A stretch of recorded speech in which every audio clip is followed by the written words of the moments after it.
Почитувани гледачи, добро вечер. Добре дојдовте во уште едно издание на Јаде Бурек на Сител 3 телевизија. Вечерва ќе имаме тема канцер, борба против него. Гостин во студиото е доктор Дева Петрова, радиотерапевт од Клиничкиот центар Систина. Докторе, добро вечер. Добро дојдовте. Добро вечер и ви благодарам на поканата. Еден мал вовет од моја страна.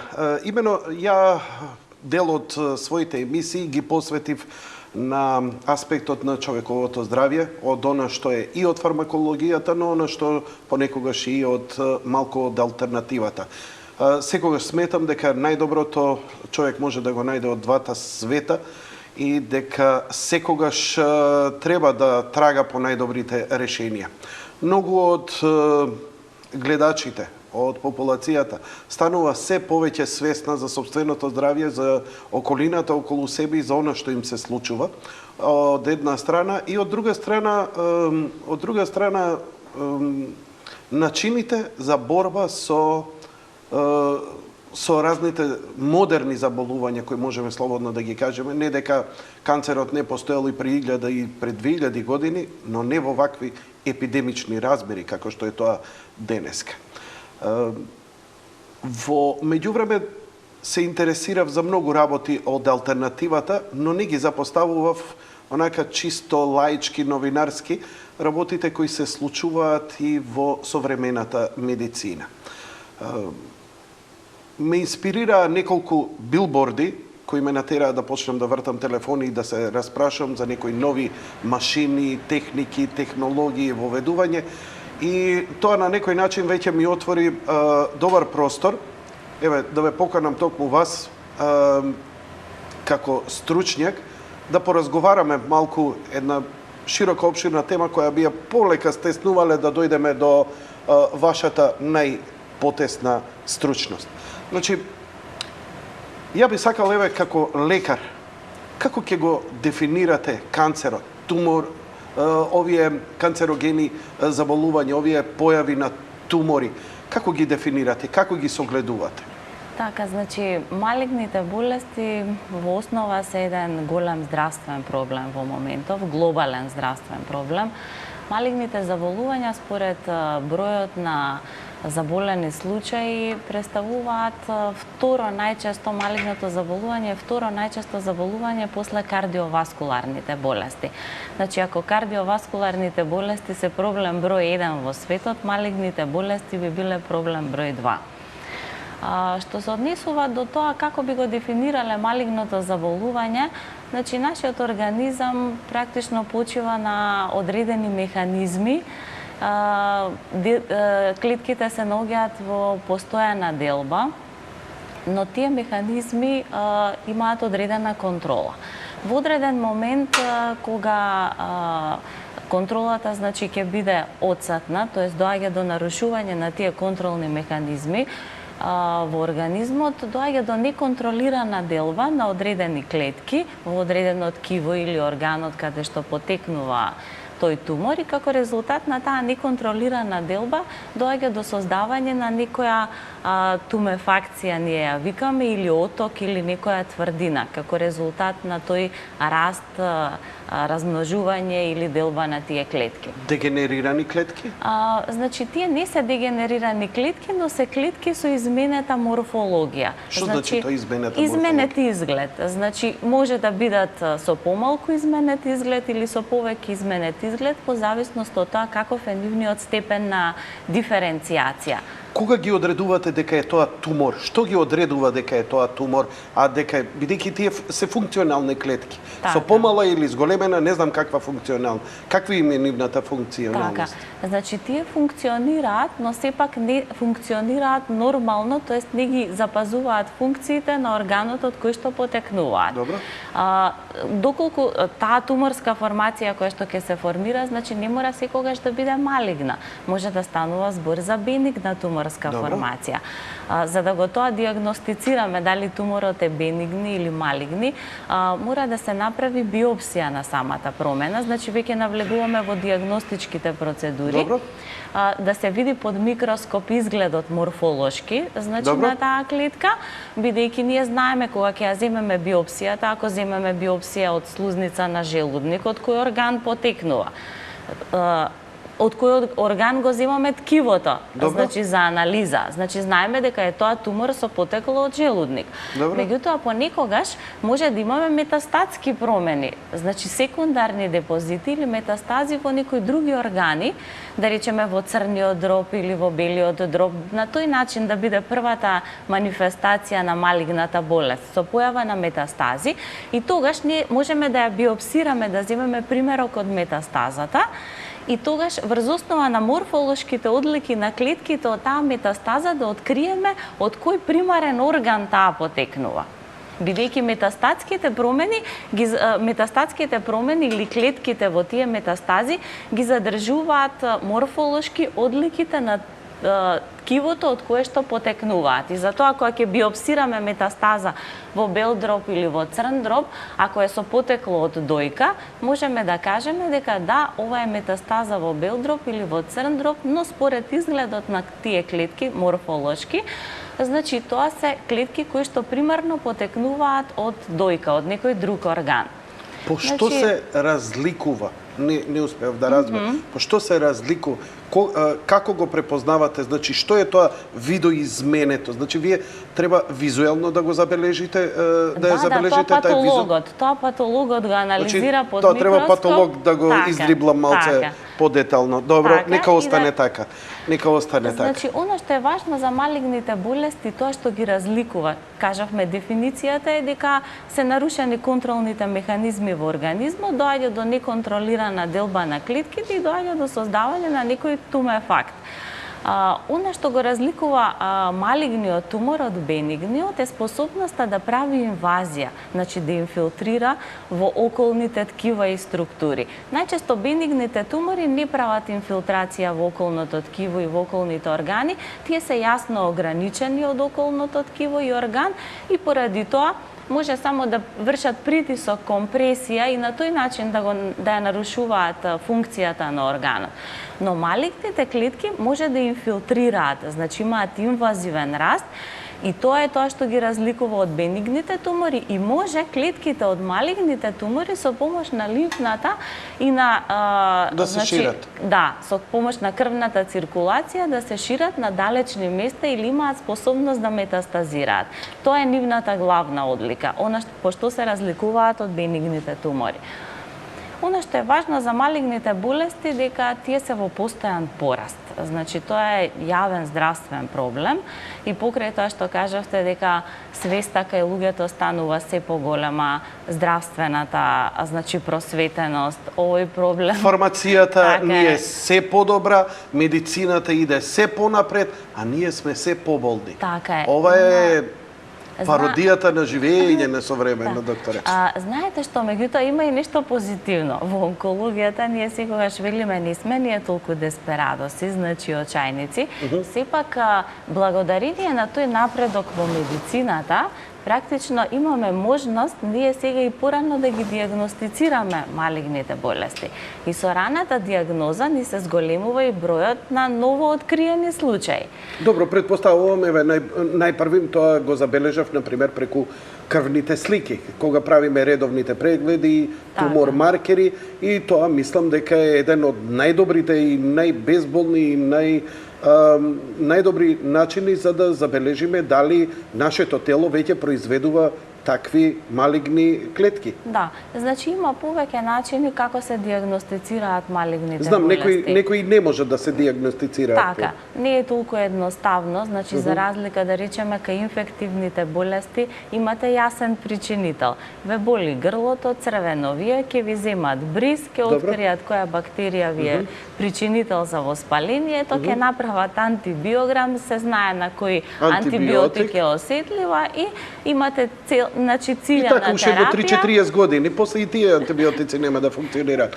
Знаеме. За Што е со малигните вас болести, проблемот? да, кај малигните болести е малку покомплексно, заради тоа што најчесто малигните болести даваат симптоми откако болеста е веќе во понапреднат стадиум.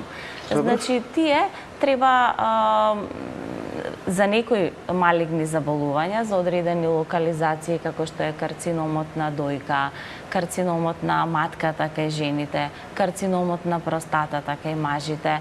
Значи, може постојат скрининг тестови, кои што се прават кај здравата популација. Што значи скрининг тест? Тоа значи дека се прави тест, значи кај популација која што е здрава, со цел да рано се открие одредено заболување. А што значи не скрининг? се прави. Каков е тој тест? Тоа значи дека се користи за рано откривање. Тоа би била терминологијата. Практично што е тестот? Тестот може да биде различен, значи зависно од тоа за каков тумор, за каква скрининг процедура се работи, во смисол на тоа дали правиме скрининг на популација за карцином на простата, дали правиме скрининг за карцином на дојка, дали правиме скрининг за карцином на грло на матка и слично. Значи постојат повеќе такви скрининг тестови, но целта им е да се спроведуваат кај здрава, значи не се спроведуваат кај болни луѓе, туку се спроведуваат кај здрава популација, кај која што постои одреден ризик од тоа малигно заболување и со целта им е да рано се открие малигното заболување. Да речеме, ако знаеме дека карциномот на дојка кај жените, неговата најголема инциденца е после 40-та година од животот, постои скрининг тест во смисол на ехо и мамографија, значи рани спроведување на ехо и мамографски прегледи како скрининг прегледи кај здравите жени со цел да рано се открие карциномот на дојка. Значи, ако жената веќе има карцином на дојка и ако оди на редовни годишни ехо и мамографски прегледи, не станува збор за скрининг, бидејќи жената е веќе лекувана од карцином на дојка. Значи, не станува збор за здрава популација. Но чекајте, мене ми е ова само вербална разлика. Што е суштинската разлика во ова? Суштинската разлика е дека со помош на скрининг тестовите ние практично овозможуваме рано да ги откриеме малигните болести и на тој начин да ги фатиме во некој ран стадиум каде што курабилноста или можноста да ги излекуваме ни е многу поголема. Ај уште еднаш да го разбереме. Скрининг тестот. Значи, ако ја имам наследно во фамилија да се појави често таков и таков на такво и такво место, значи јас сум во ризичната фаза. И ја би требало негде од својата 25-та година да се прегледам, за да се знае каква е мојата здравствена, ако добро ве разберав, повторувам се лекцијата, и потоа да речеме на X години и како ќе стареам се почесто и почесто да доаѓам на тие прегледи за да се забележува дали постои некаква разлика на тоа ризично место по наследниот фактор, да речеме ако е или моето работно место или што ти ја знам и така натаму, дека може таму да забола. Така, да. И тоа се прави дали со снимање, дали со ехо, со зимање на крв, анализа она што рековте на туморски маркери. Скринингот не е еден процес на една машина, тоа е еден комплексен. Тоа се повеќе тестови или испитувања кои што се прават, значи разликата е што се прават кај здрава популација, кај која што постои зголемен ризик за одредено малигно заболување, а целта им е да тоа малигно заболување се открие што е можно порано. Меѓутоа, за жал, ние немаме можност за правење на скрининг тестови кај сите малигни болести. Значи, има одредени локализации, што ги спомнав, кај кои што за среќа имаме сензитивни методи, кои што можеме да ги искористиме, значи, како скрининг методи за рано да го откриеме тоа заболување. Како што кажав, тоа се ехото и мамографијата кај карциномот на дојка. Потоа исто така ехо прегледи на простатата, анализа на туморски маркер како што е PSA или простата специфичниот антиген кој што се анализира од крв. Потоа да речеме кај карциномот на грло на матка, кај жената со земање на бриз од грлото на матката по Папа Николау со цел да се види дали постои таа нарушена морфологија на клетките на грлото на матката, значи кои потекнуваат од слузницата на грлото на матката. и има, да речеме, заболувања кај кои што не може скрининг тест за откривање на тумор на мозок не постои. Значи не можеме да му кажеме на човекот ти си под висок ризик, сега секоја година ќе ти правиме компјутер на главата за рано да го откриеме туморот на мозок. Значи има локализации кај кои што не можете да спроведувате таков тип на скрининг Ова не е многу тестови. оптимистички. Што човек да живееме во параноја уште полошо. Самата параноја па ќе ти предизвика други проблеми. Значи, она што можеме да направиме, освен овие скрининг тестови кои што се треба да бидат организирани во многу развиени европски земји, па и во Америка постојат организирани скрининг тестови. Значи не е тоа од типот на кампања, решивме сега ќе ги прегледаме сите жени оваа година со ехо и мамографија, за да направиме рано откривање на ракот на дојка. Значи треба да има како што е организирана имунизацијата кај децата во педиатрискиот дел со цел нели да се превенираат одредени инфективни болести, сипаници, заушки. Значи исто онамо каде што има востановени начини како рано да се открие одредено малигно заболување како овие претходно што ги спомнавме, треба да имаме организиран скрининг во државата.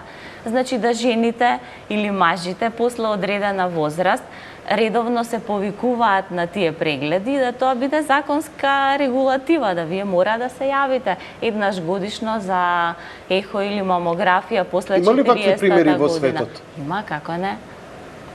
Заради тоа, еве во скандинавските земји, благодарение на тој организиран скрининг, вие не можете да го намалите бројот на заболени со скринингот, нема да го спречите да се појави малигното заболување, меѓутоа целта е рано да го откриете. Значи, они имаат пораст на инциденцата на ново откриени случаи со рак на дојка, меѓутоа кај нив смртноста пак од рак на дојка е многу помала, заради тоа што тие ново откриени случаи се во многу ран стадиум фатени и може да се постигне комплетно излекување. Ајде да се вратиме сега малце на работ на науката, сакам да ве вратам. Значи, можеби ќе ги немате одговорите на се во ова и тоа е во ред. Но јас сакам гласно да го поставам прашањето, баш ме интересира човек од вашата струка што би ми одговорил. Прво, што мислите, што е причинител на туморите, на канцерогените заболувања?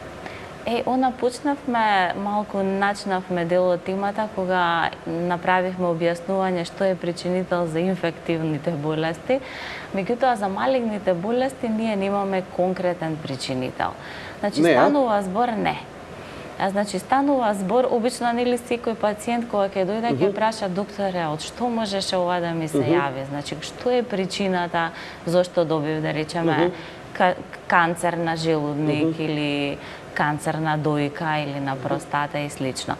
Во онкологијата причините за појава на малигните болести се делат во две основни групи. Значи причини кои што се поврзани со самата индивидуа или со пациентот, тоа се ендогени, ние ги нарекуваме причинители, и екзогени или надворешни причинители кои што се поврзани со надворешната средина.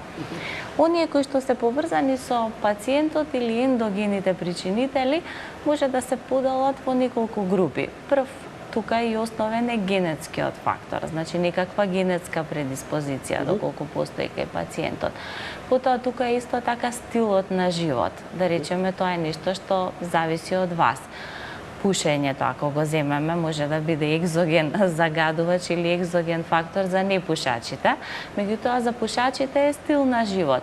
Ако нема физичка активност, исто така, начинот на исхрана, сето тоа е поврзано со самата индивидуа. Од екзогените фактори, значи имаме безброј. Имаме загадувачи, аерозагадувачи, пушењето исто така може да дојде тука. Потоа, од изложеност на јонизирачки зрачења, може тоа да биде професионална изложеност. Што е тоа јонизирачки зрачења, ве молам? Значи, јонизирачкото зрачење е зрачење на кое што ние постојано сме изложени во космосот. Па тоа се, значи, јонизирачките зраци се може да бидат корпускуларни зрачења, може да бидат електромагнетни бранови, јонизирачки зраци. Сакате да ми кажете за космичките во ред. колку биле погубни или добри за нас, и во дел од еволуцијата и во се покажале. Така, има и ги природна сметам за природни. радиација во земјата, има природни И како извори природни. на радиација, природни радиоактивни Но елементи. кога збориме за енормни, штетни, концентрирани, тие може да направат штета. Сакате да ми кажете дека сета оваа електроника околу нас, мобилни телефони, Wi-Fi, телевизори, уреди, се повеќе и повеќе во етерот, дека и они може да бидат фактор? Може да имаат исто така одредено влијание, меѓутоа се смета на радиација во смисол како онаја користена во индустријата за оружје, поголем дел на нуклеарните електрани, Каде што е хавари, подрастични. каде што се подрастични, да. Тие експонирање на повисоки дози на ионизирачко зрачење, а инаку ова што е користењето на мобилните телефони, тука има поделени мислења, одредено време излегуваа некои податоци дека може да имаат штетно влијание, некој ризик фактор за појава на туморски процеси во мозокот. Еве да ве прашам, дали сте забележале, например, последниве 10 години, ја не го прочитав вашето CV, во меѓувреме ќе го прочитам, дали сте забележале дека има зголемен број, например, на било какви, значи бенигни, малигни тумори, например, делот, главата, мозокот, околу увото кој што користиме? Не. Значи нема. Не. Чиста, Да. нели, пример, прашање, одговор и така натаму. Добро. Мене ме интересира една работа. Имам неколку сомнежа, јас лично, знаете, кога зборам од своје име, зборам и од име на гледачите. Така. Знаете, сум имал многу болни блиски во семејството, низ многу тешки периоди сме поминувале. И знаете, низ целиот тој нивни процес, и самите ние околу нив сме станувале толку стручни, да се сеќавам еден професор од Оксфорд по медицина, директор на клиниката Radcliffe Infirmary, кога го прашував за одредена болест на еден близок мој, каде што моравме да го однесеме таму, вика, господине, вика Илковски, јас се ви кажав што како медицинско лице знам од ова. Верувајте дека и вие исто толку многу знаете како ова. Ја бе фрапиран што он мене ми кажува, бидејќи зборевме стручно за болеста, бидејќи сите причините или последици, што може и така натаму и така. Вика, мојата предност сега е само што ја ги знам методите како да ви помогнам понатаму. Иначе вие сте сосема доволно стручен, вика, за оваа област и се смее. Така е, апсолутно. Она што мене искуството ми придонесе во животот и комуникацијата со луѓето е дека прво една работа. Луѓето се плашеа порано од пункцијата. Значи, кога современата медицина пред да почне третман, она инсистира на пункција на ткивото. Да, тоа е дефинитивно. Но се повеќе и повеќе има страф и сомнежи дека метастатичните процеси и наглите дегенеративни, ајде да не речам дегенеративни, туку рапидни делби, проширувања, како сакате, не знам како стручно би се изразил тука, на одреден тумор кој може да е локализиран, се случува токму после пункцијата. Самата пункција да биде катализатор на зголемена активност на туморот. Тоа се случи на мајка ми. Мајка ми имаше 3 години тумор, 3 пати и направи ја пункција, после пункцијата она доби метастази. Па доби хемотерапија, па хемотерапијата повлече и после тоа веднаш потоа умре. Така да ја имам многу сомнежи во хемотерапијата, во овие пункции и така натаму и така натаму. Може ли да се одбегне таков неинвазивен, нели, тоа е ваш медицински стручен израз, метода, затоа што има се повеќе пациенти кои читаат, свесни се, може би се и неточни овие податоци. Може би се и сосема лаички. Но, знаете, разумот и логиката па ќе ти кажат нешто, па има овдека логика. Нели, ако го боцнеш отокот, он ќе почне да тече. Знаеш, така да постојате. Ме интересира во врска со пункцијата кој се... Ја секако дека не сте вие потполно за ова, треба и онколог да поканам овдека. Така. Но ме интересира вашите сознанија. Ја реков сега ќе ве носам малку на работ. Се извинувам. Нема проблем, значи ние работиме, јас и колегите мои, работиме и онкологија и радиотерапија. Добро. Значи, може сме така уникатен Добре. пример на Иначе треба радиотерапевти да и е- онколози, тоа да е инаку во светот е тоа дистинкција. поделено, така, значи посебна е специјалноста по радиотерапија, посебна по онкологија. Значи, овде јас не би се согласила со вас околу биопсијата. Она што е познато во онкологијата е дека дефинитивната диагноза секогаш се поставува со хистопатолошки наод. Значи, мора да се види под микроскоп, заради тоа што ние имаме голем број на неинвазивни испитувања, од типот на компјутерска томографија, магнетна резонанца, значи ехо, мамографија, ехо на стомак, радиолошки методи. Но добро го гледате. Ендоскопски Зошто методи, мора да го... гастроскопија, Така. значи колоноскопија. Меѓутоа, мора да се земе примерок од ткивото за да се одреди типот на канцерот, значи на карциномот.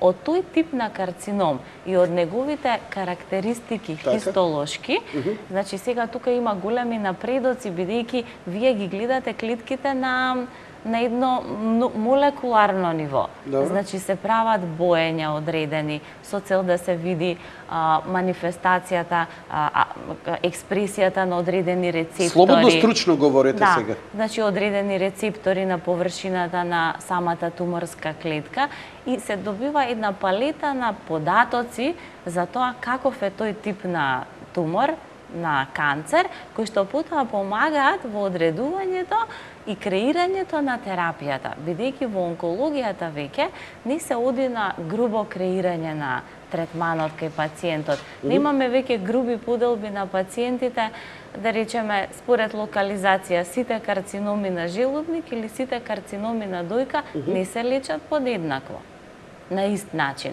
Значи, ќе зависи од хистолошкиот тип, од тие боења што кажувам имунохистохемиски, па значи на тој начин ние ќе Што ни дознаеме. кажуваат?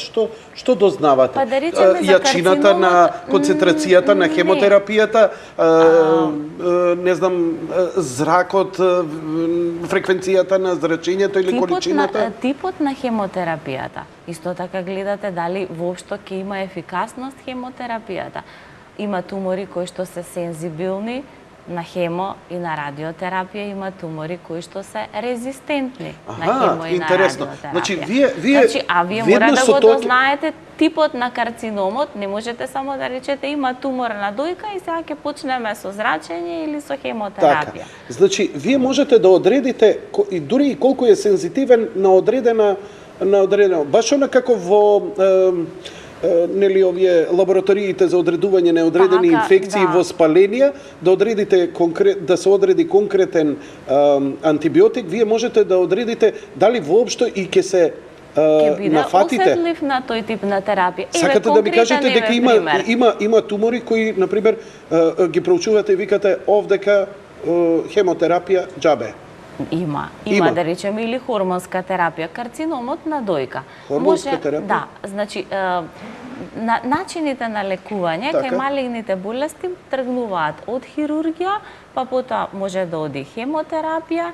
Во системските терапии, освен хемотерапија, значи имаме и хормонска терапија, биолошка или целна терапија и имунотерапија. Така. И имаме, значи во радиотерапискиот дел, зрачна терапија. Значи имате една палета или модалитети, начини на третман кои што можете да ги примените. И сега кога ќе дојде пациент, да дадеме еден пример практичен за да може да се свати каде што може да примениме. Доаѓа жена која што вели дека напипала тврдина во дојката. Значи, ете еден од симптомите како се манифестира одредено малигно заболување. Може да биде тврдина, може да биде црвенило на дојката, може да приметила дека и е вовлечена брадавката, може да приметила некаков секрет од брадавката. Поради тоа се јавува на лекарски преглед. И сега почнува диагностичката процедура. Ехо, мамографија, и вели радиологот на ехо и на мамографија, јас имам високо суспектен или сомнителен наод дека станува збор за малигна болест. Но не може радиологот 100% да каже дали туморот е малигни или бенигни. Тој има одредени радиолошки карактеристики на малигно заболување, но секогаш дефинитивната дијагноза се поставува со биопсија. Жената ја праќаат на биопсија. Ама секогаш биопсија, 99% обично во право се кога ќе се откријат. Така е. Најчесто кога е сомнително сенката која ќе ја видиме, дека со биопсијата ќе го потврдат сомнежот дека се работи за малигно заболување. Впрочем и самиот канцер се вика канцер затоа што првата сенка на ракот на бели дробови наликувала на рак, на животното рак кој живее во водите. Ракот е нешто што, како да кажам, со пипците. Постојано се менува. Не можете да го фатите никако. Вие ќе тргнете во еден правец, тој трга во друг. Во постојана борба сте со ова заболување. Ќе изнајдете еден начин да го лекувате, но тој наоѓа друг одбранбен механизам да ви се спротивстави на третманот. Откако е направена, да го продолжам примерот само за да дојдеме до крајот, откако ќе ја направите биопсијата, зошто е важна? Значи да издефинирате дека тоа е малигни процес. Тоа е многу важно ако се оди на хируршки третман, да знае хирургот што оперира.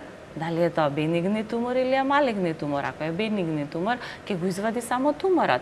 Ако е малигни тумор, ќе треба можеби да ја вади целата дојка, ќе треба да ги вади лимфните жлезди. Значи колку ќе биде радикален третманот хируршки. Откако ќе се оперира жената, повторно, значи вие ако сте имале биопсија претходно, сте докажале дека е малигни туморот. Меѓутоа, вие оперативниот материјал мора да го пратите повторно на хистопатолошка анализа, да видиме сега колкав бил тој тумор, колку бил инвазивен, значи дали има имболус или ние викаме продирање во лимфните, во васкуларните крвни садови, да ги видат карактеристиките, какви се, дали е лошо диференциран, многу се клетките видоизменети, да едва може... Што значи лошо диференциран? Лошо диференциран значи дека клетките на туморот се толку изменети да поникогаш не можете ни да препознаете од кое ткиво потекнуваат. Значи толку е видоизменета анархична структурата на клетката. И него нарекувате тоа дегенеративен процес? Не, дегенерација не значи малигнитет. Значи дегенеративни процеси се физиолошки процеси. Процесот на старење е дегенеративен процес, али тоа не значи малигна неоплазма. Откако ќе се изанализира, значи она што ви кажав, зошто е важно, се прават одредени боења, конкретно кај карциномот на дојка. Прво гледаат колку е диференциран, дали е лошо, дали е добро диференциран. Ако е лошо диференциран, колку се со лош изглед морфолошки клетките и не наликуваат на ткивото од кое потекнуваат, тоа значи дека агресивноста на туморот е многу поголема и тоа ви кажува дека и третманот мора да биде поагресивен на тој тип на тумор. Ако е добро диференциран, ќе одите со поблаг третман, нема да имате толку агресивна терапија. Потоа туморите на дојката може да бидат, исто како и туморот на простата, може да биде хормонски зависен. Значи се прават боења за да се види дали тој тумор е хормонски зависен или не е хормонски зависен. Ако ви се покаже дека хормонските рецептори кај тој тумор на дојката се негативни, вие нема на жената да дадете хормонска терапија. Ако се покаже дека се хормонските рецептори позитивни, значи вие жената можеби во одредени случаи да ја лекувате и само со хормонска терапија, да не и дадете хемотерапија. Што тоа значи? Тоа значи дека од самите карактеристики на туморот, ова што го кажувам од хистопатолошката анализа, ќе зависи каков ќе ви биде, како ќе го креирате третманот. Ние велиме во онкологијата имаме индивидуално го кроиме индивидуално третманот, како одело кога одите, значи немате едно бројче, не пасува на сите. Добро. На истиот начин и ова. Не значи дека сите тумори, колку што сме различни ние како индивидуи, толку се и туморите различни, бидејќи тие потекнуваат од генетскиот профил кој ние го имаме, а сите ние имаме различен генетски профил. Дали хормоналната терапија е исклучиво само за рак на дојка? Ви кажав, хормонска терапија може најчесто се користи кај рак на дојка, може понекогаш да се користи и кај карциноми на матка и кај карциномот на простата, исто така е број еден избор во третманот на карцином на простата. Што значи хормонална терапија и зошто? Значи, хормоналната терапија, доколку постојат хормонски рецептори на површината на туморската клетка, ние велиме постои експресија на хормонски рецептори, тоа значи дека туморот практично е осетлив на хормони. Значи дека оние хормони кои што ние природно ги имаме во организмот, жената естрогени, прогестерон, мажот андрогените хормони нели доминираат. Тестостерон и така натаму. Значи тие стимулативно делуваат на растот и развојот на туморот преку тие рецептори. Значи како клучи брава. Самите хормони сакате да ми кажете да стимулираат растот и развојот на туморските клетки. Значи имате рецептор како брава и имате клуч како што е хормонот, влегува во бравата или во рецепторот и после активира еден куп на процеси. Вие зборите за автоимуна болест. Туморот како автоимуна болест. Самиот јас може така да се каже, меѓутоа точно дека ризикот понекогаш постои во нас. И што правите тогаш? Му ги скратувате тестостеронот? Да, со хормонската терапија ќе ги блокирате хормоните кај жената. Ние велиме ако жената е се уште во репродуктивен период, да речеме има редовен менструален циклус, правиме кастрација вештачка, ја внесуваме во вештачка менопауза, ги блокираме хормоните и на тој начин, значи, ја лекуваме жената. Правиме контрола на болеста. Де факто вие не давате хормонска терапија, туку спречувате хормоните да делуваат врз тоа ткиво. Така е, ни даваме. Така се нарекува хормонска терапија, но се подразбира терапија која што врши блокирање на хормоните. Добро, дали тоа значи дека му го укинувате тестостеронот, например, кај мажот?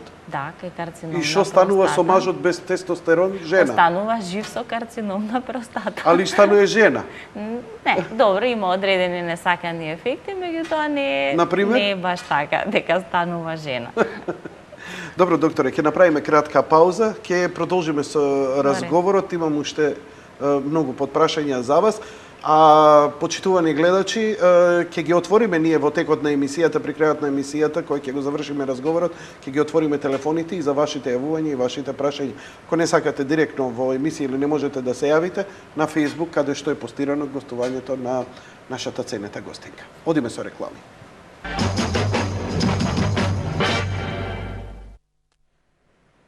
Повторно во живо студиото разговараме со доктор Дева Петрова, радиотерапевт, и малку повеќе сме тука на основите, базичните работи, додека дојдеме до вашата потесна специјалност радиотерапијата.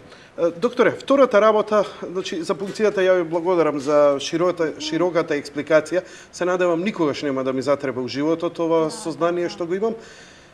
Следната работа е што, дозволете ми сега малку да избегам од стереотипноста, бидејќи кога имаме медицински интервјуа се многу во строги рамки, од тука не се бега.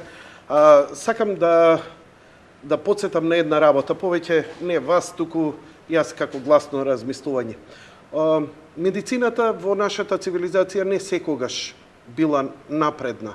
Далеку од тоа. Луѓето се подпирале на знаењата на своите магови, врачови, метафизичари и слични луѓе кои се занимавале со работи кои биле на работ на науката, на работ на магијата, и уште од тоа време постои едно сознание дека основата на секое заболување на човековиот организам, а поготово на канцерогените, започнува од закиселување на организмот. Следствено на тоа, начинот на живот и исхраната најдиректно придонесува, бидејќи ние како суштества, ние мораме да бидеме отпорни и подготвени за надворешните влијани, иначе како врста не би ни обстанале. Начинот на кој се можеме да се прилагодиме според старите знаења, преданија, кои медицината не знам дали ги употребува или не ги употребува, е дека одбегнувањето рафинирана храна, знам тоа дека прво им го кажувате на пациентите, често пати ја кога сум заболувал ќе ми речат немој ваква храна, немој онаква храна, што на крај се поклопува со цело ова. Кога конзумираш здрава храна, свежа храна, храна која не предизвикува киселини, која не предизвикува и се повеќе и повеќе, знаете, затоа и ве потпрашував што знаете од што потекнуваат канцерогените заболувања. Најчестиот одговор е првин од закиселена средина. Во кисела средина дека е најпогодно нешто, ова е сосема лаички кое го знам, дека киселата средина е најпогодна. Снимките што сум ги гледал на разни тумори е дека на разни тумори се појавуваат некакви си, како да кажам, гливични како инфекции и така натаму и така натаму. Некои онколози со кои сум разговарал токму за тие, кои биле дали со колоноскопија, дали веќе извадени и така натаму, на туморно заболеното ткиво ги содржи и тие, вели да, тоа е последица од самиот тумор на кој се развиваат и такви не се тие толку страшни, тие се како последица од целото. Но гливичните заболувања обично започнуваат секогаш во закиселена средина. Јадењето премногу благо, јадењето рафинирано, јадењето индустриско со премногу хемикали и така натаму е најголемиот ризик за предизвикување на такви заболувања. Сега ако се вратиме на старите, на оние кои велат ако пиеш расолница нема да... Јас се чудев од каде им на старите дека со расолницата лечеле рак. Не е тоа лек за рак. Моето сознание дојде дека со тоа се балансира организмот. Значи, пиењето на јадењето кисела зелка, пиењето јува и така натаму, расолница, го прилично базно делува, го намалува нивото на закиселеност на организмот. Со тоа, организмот многу полесно се брани. Сега ме интересира, дали современата медицина ги перцепира овие работи кои се на работ на науката, може би за некого се вуду магија, но кај многу луѓе испаднале и многу, како да ви кажам, знам многу примери каде што луѓе се излекле од амбис со многу силна дисциплина во исхраната и во начинот на живот. Така, значи ова со сигурност што можам да ви кажам во врска со расолницата е дека тоа е дефинитивно лек за скорбот. Мислам, тоа го откриле заради витамин С. Така, заради витамин С. Значи, недостатокот на витамин С така може да се лекува, меѓутоа малигните болести се малку покомплексна работа. Значи, закиселената средина влијанието на меѓу другите ризик фактори за одредени малигни заболувања може да биде и начинот на исхрана. Значи, докажано е дека за малигните заболувања на дигестивниот тракт дека има влијание начинот на исхрана, неизбалансираната исхрана во смисол на конзумирање на поголема количина на продукти од месо, значи а недоволна количина на житарици, на свеж зеленчук или свежо овошје се еден од ризик факторите за појава на карцином на дебело црево. Особено ако нема тие влакна. Така е, тоа го има во житариците, целулозни влакна кои што се битни нели за перисталтиката на цревата, за редовни столици, за детоксикација на организмот. Заради тоа се смета дека инциденцата или бројот на заболени од карцином на дебело црево е повисок во високо развиените земји, со оглед на тоа што имаат побогата исхрана со месо. Значи, може да си го дозвола тоа како луксус, што би се рекло во исхраната, но ете тој луксус понекогаш може да доведе и до несакани последици, како што се овие малигни заболувања.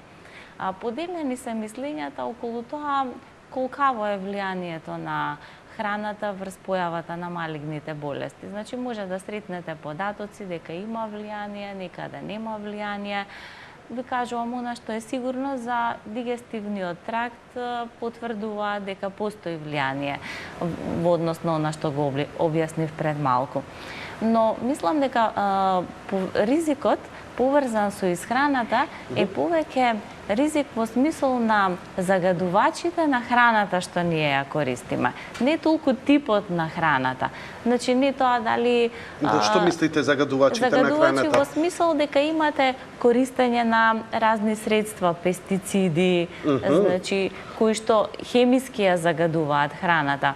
И особено ако тоа не е регулирано со закон, ако секој смета дека може да земе пестицид и сам да го нанесе, значи имаме луѓе кои што одгледуваат и земјоделски продукти, нели, и се занимаваат со овоштарство, значи тоа не може да го прави човек кој што нема едукација за таа работа. Значи повеќе јас се плашам во смисол на влијанието на храната врз појавата на овие малигни заболувања од тој аспект. Значи, неправилното одгледување на прехранбените продукти, користење премногу на хемиски средства и слично, сметам дека може да има влијание врз појавата на малигните болести. Вие самите спомнавте и преска.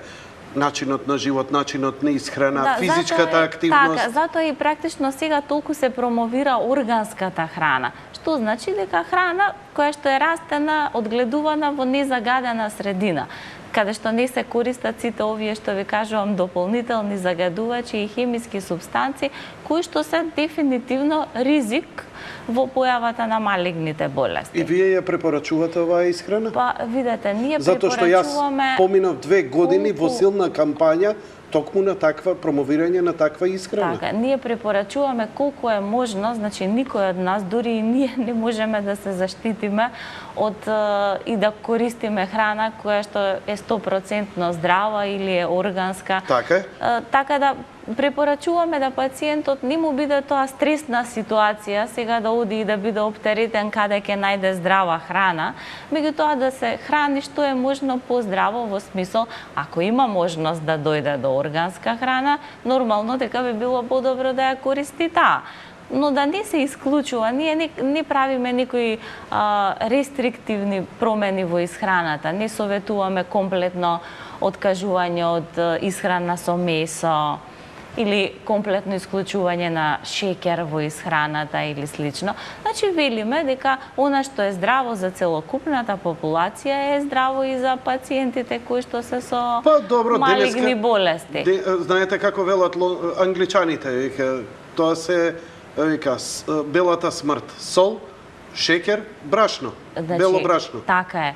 А се она што може да се добие на природен начин, ако може да исцедите портокал или лимон и тоа да го испиете како сок, да не купите сок во тетрапак, нормално дека е тоа подобро. Алелуја! Јас се извинувам. Значи, ја имам лекар, доктор, медицинско лице овдека од клиничка болница, радиотерапевт, кој го кажува, извинете, малце го користам ова во еуфорија, затоа што неколку години упорно промовирам дека прв предуслов за подобро здравје е начинот на исхрана и начинот на живот. Така, и вие ми го потврдувате, вие едноставно ми го потврдувате како медицинско лице во превенцијата, па не.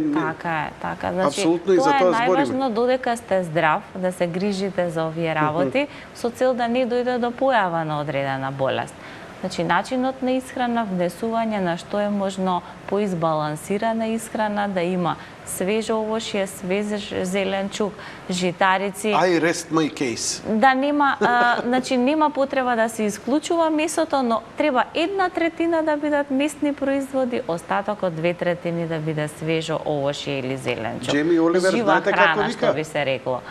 Джейми Оливер, познатиот готвач, кој вика: гледај во тајнерот колку имаш зелено. Така Е, 3/4 да ти е зелено во тањерот. Тоа е 1/4, еве нека биде твој. А солта дефинитивно е ризик, значи се советува и кај малигните болести што помалку да се консумира, и кај пациентите и во превенцијата. Не само кај малигни болести, значи вештити од двете најголеми злоа на денешницата, и од кардиоваскуларните болести и од малигните болести. Солта. Така да за солта 100% може да се каже што помалку. Па солта прво во однос на малигните болести, консумирањето на храна која што е многу солена, значи е еден од високите ризик фактори за појава на карцином на желудник. Зошто? Па има надразнително дејство на слузницата. Тоа вие како кога ќе кажете солна рана не се става. Едноставно ја надразнува слузницата и зачините, премногу зачинетата храна. Значи нешто што не е избалансирано, не ви е пријатно, како лута пиперка кога ќе стави човек во уста, тоа не е пријатно чувство. Немојте, има луѓе кои уживаат тоа и тоа сега ќе ви ги покажам со оние милиони единици онака ја жвака тек за фиферонки, па дури велат дека е прави задршка на течност, значи заради тоа може да биде еден од ризик факторите за појава на погачен крвен притисок, исто така ги оштетува бубрезите, значи има една палета на несакани ефекти, поради кои се препорачува што помалку да се користи во Значи исхраната. пак се враќаме на оние три белата смрт. Бело брашно, рафиниран шеќер и сол. Така е. Значи, Сега се појавуваат, има за среќа, нели, па пазарот и чувствува тоа и, например, со помалку штетни материи сол, поздрава сол која се промовира. Вреди ли таа нешто воопшто, тие што ги промовираат како лекар? Вие и сигурно сте познати. Не можам да ви кажам, меѓутоа има една голема вистина. Ние соочени со пациенти кои што навистина боледуваат од сериозна болест. Така. Луѓето понекогаш се фаќаат за сламка, а луѓе кои сакаат да профитираат, сакаат да го искористат. Тоа има и многу комерцијала, морам да бидам искрена во тој дел, така да ние на пациентите им советуваме она што е познато веќе со децени и генерации наназад. Секој веќе знае што е здраво, што не е здраво. Кажете ми, не е некоја посебна наука. Значи, да се исхрануваат, она што кажавме, природно, колку може, избалансирана да биде храната. Нема потреба, ако имате добре избалансирана храна, сите потребни минерали, витамини ќе ги внесете на природен начин. Бидејќи тие се во најдобар, во оптимален сооднос во прехранбените продукти. Она што го внесувате како концентрат, никогаш не знаете колку ќе имате бенефит од тоа и корист, колкава ќе биде штетата, бидејќи вие не знаете колка ви е недостатокот за количински да го дозирате тоа. Нели има одредени медицински состојби, како што е анемијата, ако има недостаток на железо, постои начин како тоа да се утврди и на тој начин да се надополни соодветно и да го контролирате тоа. Но сега има разни препарати, витамини, антиоксиданси кои што се нудат на пазарот. Никој од нас не знае колку од тие минерали му недостасуваат, колку антиоксиданси плюсни се потребни, така да понекогаш одредени колеги, значи кои што се постручни во овој дел од дискусијава, дури кажуваат дека тие дополнителни суплементи, сакајќи малку да живееме, да не кажам претерано здрав живот, дека со внесувањето на тие суплементи може и голема штета да се направи. Значи може да бидат многу штетни дури и за срцето, за срцевиот мускул, па да направите сакајќи да бидете премногу здрав, од здрав болен да се направи. Но ме интересира, дали сте забележили, например, дали луѓе кои доаѓаат на лечење и примаат третмани, но во исто време се подисциплинирани со внесување и конзумирање на одреден вид, например, се откажуваат од алкохол, газирани пијалаци, шеќери, например, идат на вода, почнуваат да спортуваат колку им дава силата во тие тешки моменти, редуцираат исхраната и внимаваат што внесуваат и така натаму.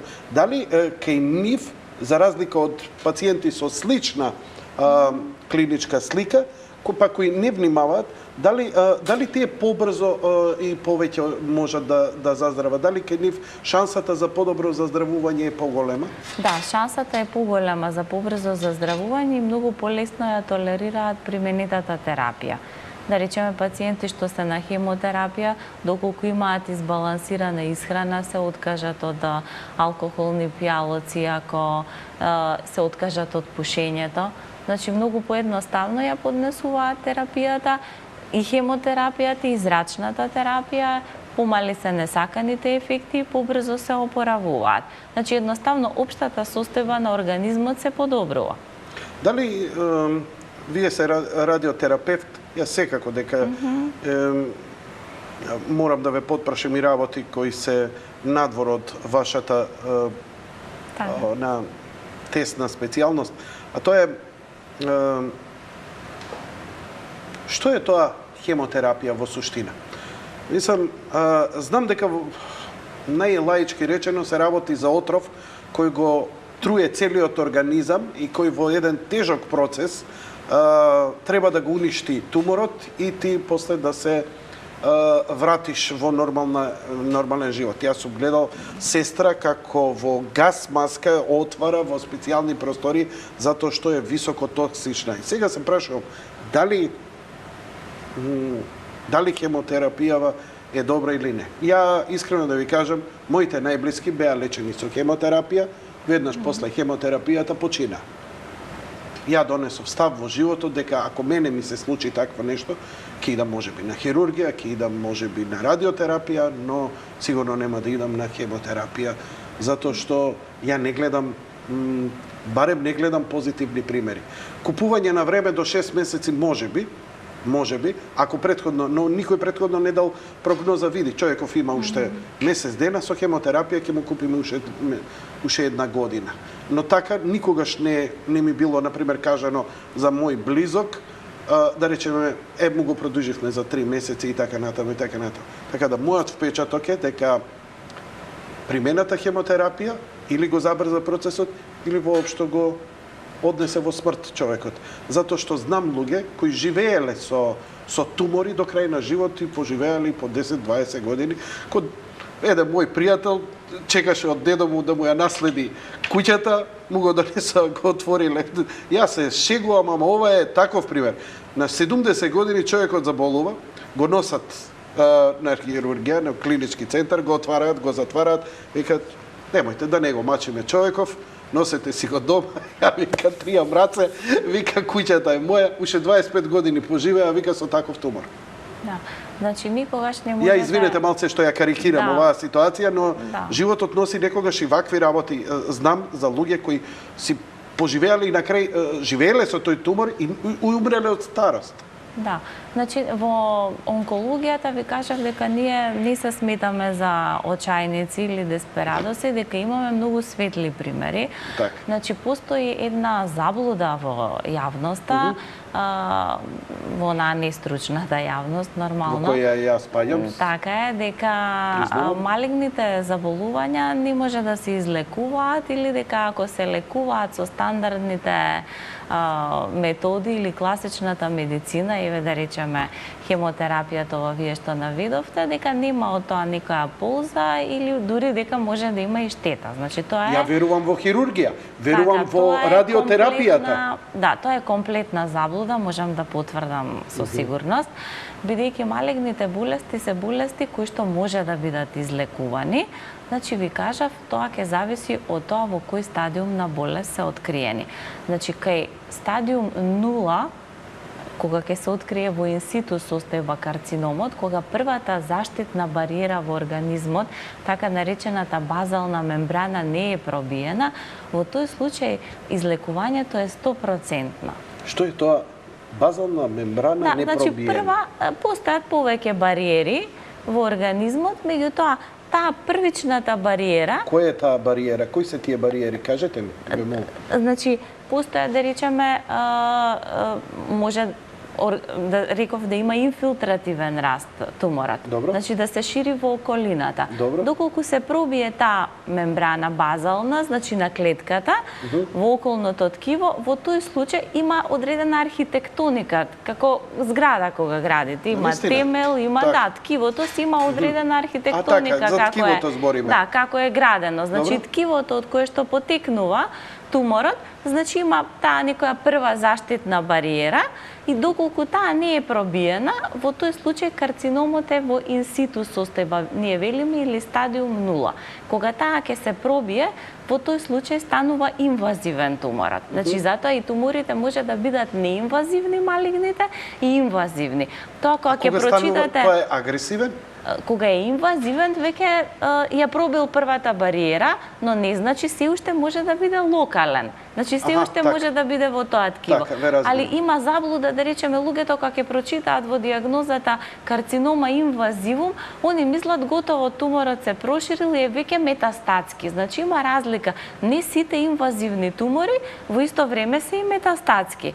Значи може да биде неинвазивен, тоа е најдобрата варијанта, стадиум 0, може да биде инвазивен, али да не е метастатски, да нема промени во лимфните жлезди, да не дал далечни метастази, само е некое туморче лоцирано тамо во белиот дроб или во дојката, кој што може да се извади и повторно пациентот да биде излекуван. Но тука, бидејќи веќе има инвазија, шансите некоја клетка да отиде со лимфната струја или со крвотокот на некое друго место е многу поголема. И затоа велиме тука веќе излекувањето не е 100%, но збориме за некој помал процент, кај стадиум 1 да речеме, може да биде повеќе од 90% севкупното излекување на малигната болест. Како напредуваат стадиумите? Ако е стадиум 2 или 3, најчесто е локорегионална, ние велиме, болеста. Значи не е локална само во органот, него дава промени во регионалните лимфни жлезди. Тие се па онаа прва бариера во лимфатичниот систем кога се шири болеста. Значи, ако е болеста далечно метастазирана, тогаш не само во лимфните жлезди. Тоа е оној трет стадиум што го нарекува. Трет и втор е оваа локорегионална. Четврти стадиум, тој последниот е кога е метастазирана болеста. Во другите органи. Во друг орган. Значи, и тогаш дали веќе се тоа видоизменето и тогаш веќе шатдаун на организмот се случува. Значи тогаш веќе уште не сме кренале раце, не смееме и се уште се бориме, меѓутоа не може да станува збор за излекување. Значи се до четврти стадиум може да збориме за излекување. Во четврти стадиум веќе станува збор, значи, за лекување и за продолжување на животот и обезбедување на подобар квалитет на живот, но излекување веќе не можеме да направиме. Но разбирате, и кога е метастатска болеста, значи малигните болести треба да се сватат како хронични болести. Вие имате пациенти со метастатска болест кои што може да живеат и по 10 и по 15 години и со метастатска болест. Ако не е зафатен некој витален орган, да речеме имате метастази на коски, може да има болки пациентот, може да се случи да има скршеница, фрактура на тоа место, но тоа не е витално загрозувачки, сето друго функционира. И со лековите кои што ние му ги даваме, меѓу кои и хемотерапијата, и хормонската терапија, и други препарати, друг тип на системски терапии, ние можеме болеста да ја контролираме со години, што не е воопшто за подценување, бидејќи вие имате немалигни болести, како што се кардиоваскуларните, каде што ќе има човекот миокарден инфаркт и ништо не можете за него да направите. А ова ни е пациент со метастатска болест кој ние го лекуваме 10 години. Но не секогаш, значи, освен од стадиумот на болеста, исто така многу важен податок е за тоа каков ќе биде исходот, бидејќи така ја начинавме темата каков ќе биде исходот од лекувањето на малигната болест, во многу зависи од каде потекнува туморот, која е примарната локализација. Не секогаш прогнозата е иста кај различни типови на карциноми. Каде најчесто се јавува? Што е тоа? Дали е во лимфа, дали е тоа самиот орган, што е тоа бемка на самиот орган? Значи, во најлоша прогноза, малигните тумори имаат малигните тумори на белите дробови. од воспаление? Значи, не знаеме која е причината. Може да е претходно воспаление, хронична иритација, претходни некои туберкулозни процеси лечени долго време, повеќе ризик фактори, но не можеме да бидеме да кажеме со сигурност дека воспаленијата, инфекциите долготрајни, упорни, нелечени можат да Може. А знаете зошто? Бидејќи таму каде што постои воспаление, постојано има регенерација на клетките, поинтензивна делба. И во тек на тие интензивни делби и обновување може поради тие хронични иритации да настане некакво пореметување во контролните механизми на делба, како резултат на тоа да се појави во одреден период таа неконтролирана делба и да дојде до појава на создавање на тој туморски процес. И сега, ајде да идеме на конкретно.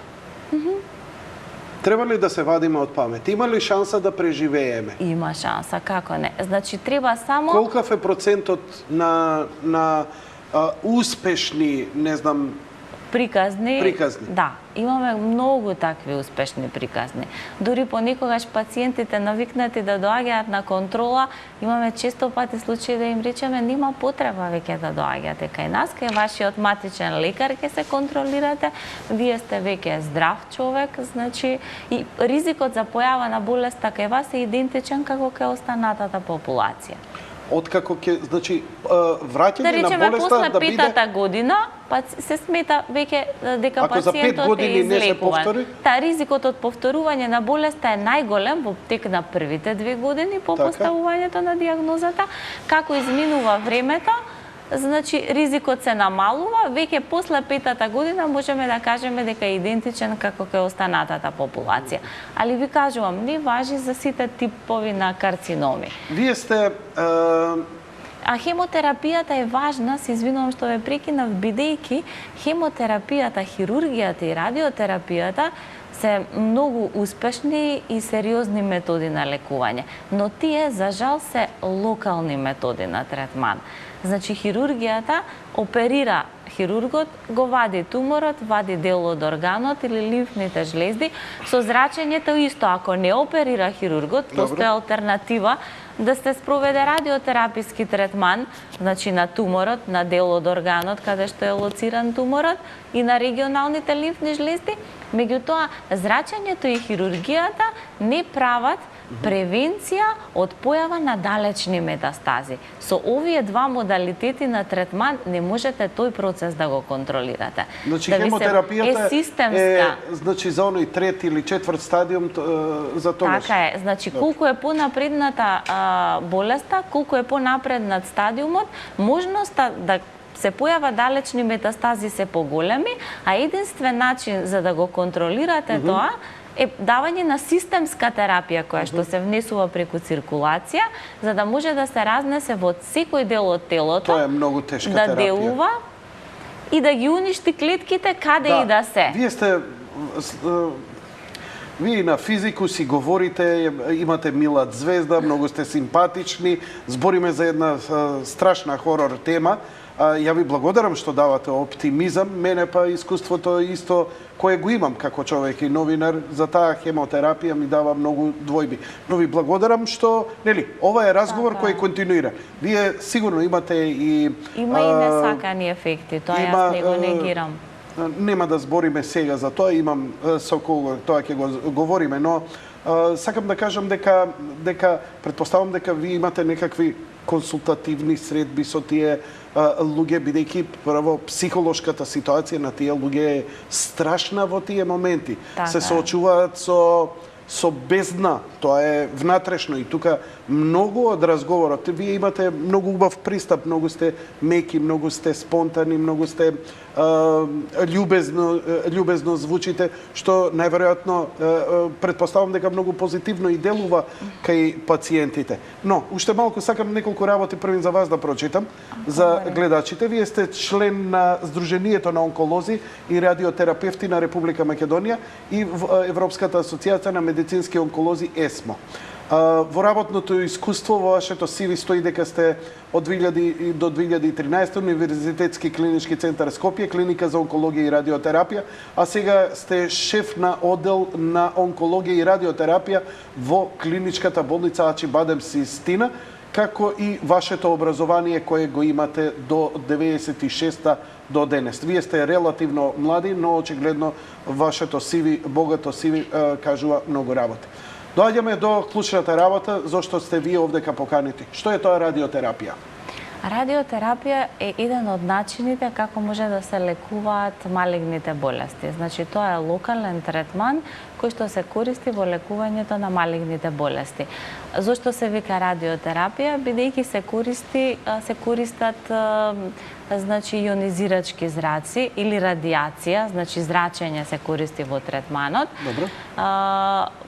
Се спроведува со мощна софистицирана апаратура.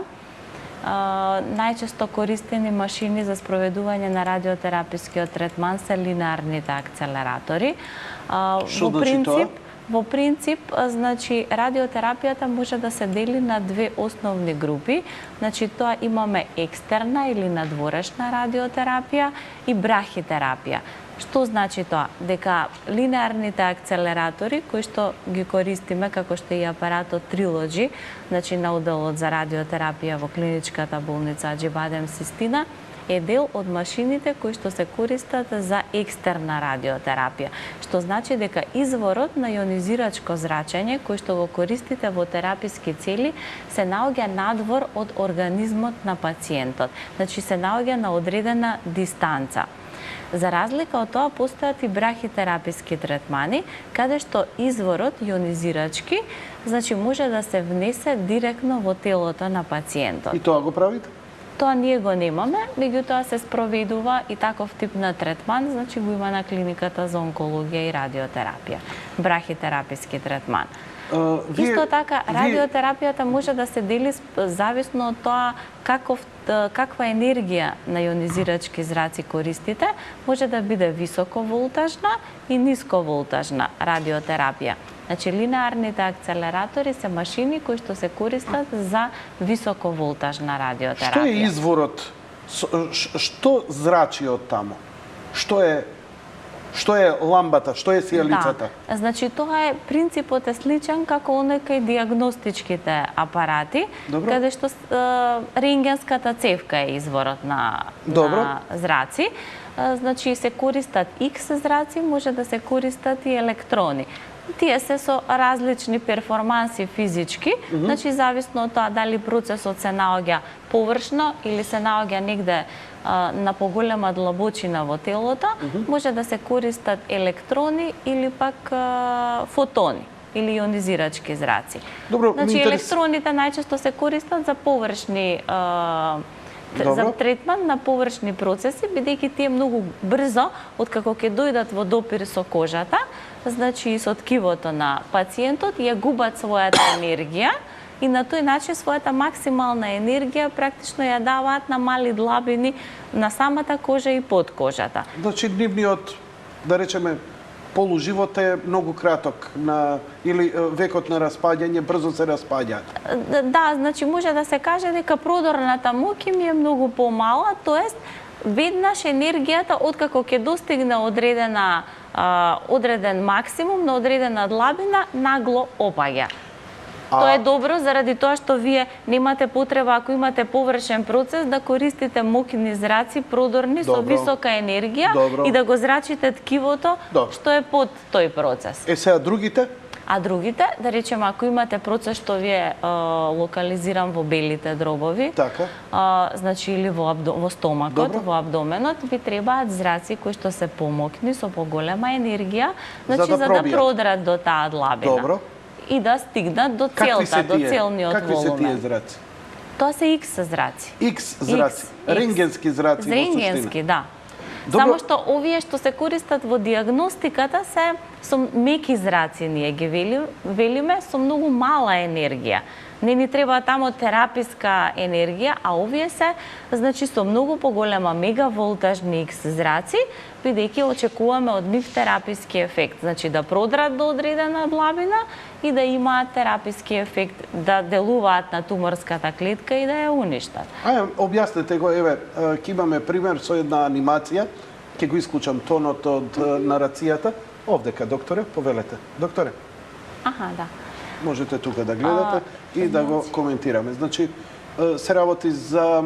Значи, Ова ова е- е машина, ова е, линеарен акцелератор, во случајот Trilogy, посовремена варијанта на Едно од линеарен. најсовремените варијанти Најсовремената за радиотерапија. За радиотерапија, значи со овој тип на машина располага нашиот оддел за радиотерапија во клиничката болница Аџибадем Систина. Тоа е најсовремената варијанта на линеарен акцелератор во нашата држава и во поширокиот регион. Инаку, што го гледаме сега на екранот, значи тоа е пациент позициониран на масата, значи која што е составен дел од самата апаратура.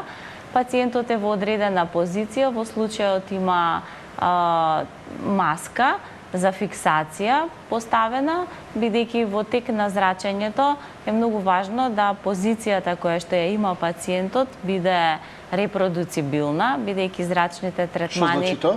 Тоа значи дека треба пациентот во тек на зрачниот третман да биде секогаш во една иста позиција. Значи, онака како што сме го планирале зрачниот третман. Значи, да можете, тоа е позиција што можете да ја репродуцирате. Ако го оставите слободно да лежи, не може секогаш да легне во иста позиција. Значи, се користат одредени средства за имобилизација со цел да можете да ја репродуцирате позицијата во која што сте го правеле планирањето на зрачењето во истата позиција да се спроведува зрачниот третман понатаму. Му давате марихуана да се... Не, да речеме Кокаин. ако Се шегувам. Дали едноставно иде под некоја благ седатив или нешто? Значи, најчесто седативи се користат за помалата педиатриската популација, каде што не може пациентот да соработува Овдека, со значи, вас. барате само свесно да биде смирен. Не, значи му ја објаснувате на пациентот процедурата, му кажувате што све ќе следува.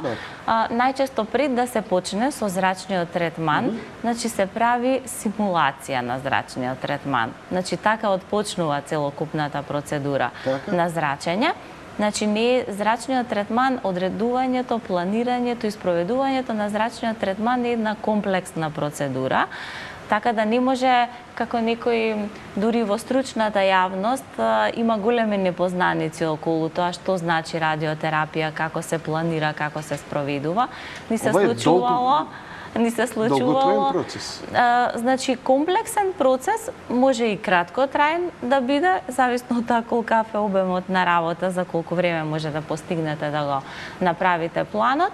Меѓутоа, не е тип на третман кој што може да се спроведе во смисол ви доаѓа пациент на дежурство и сега ви го праќа колегата, пациентот треба да се озрачи.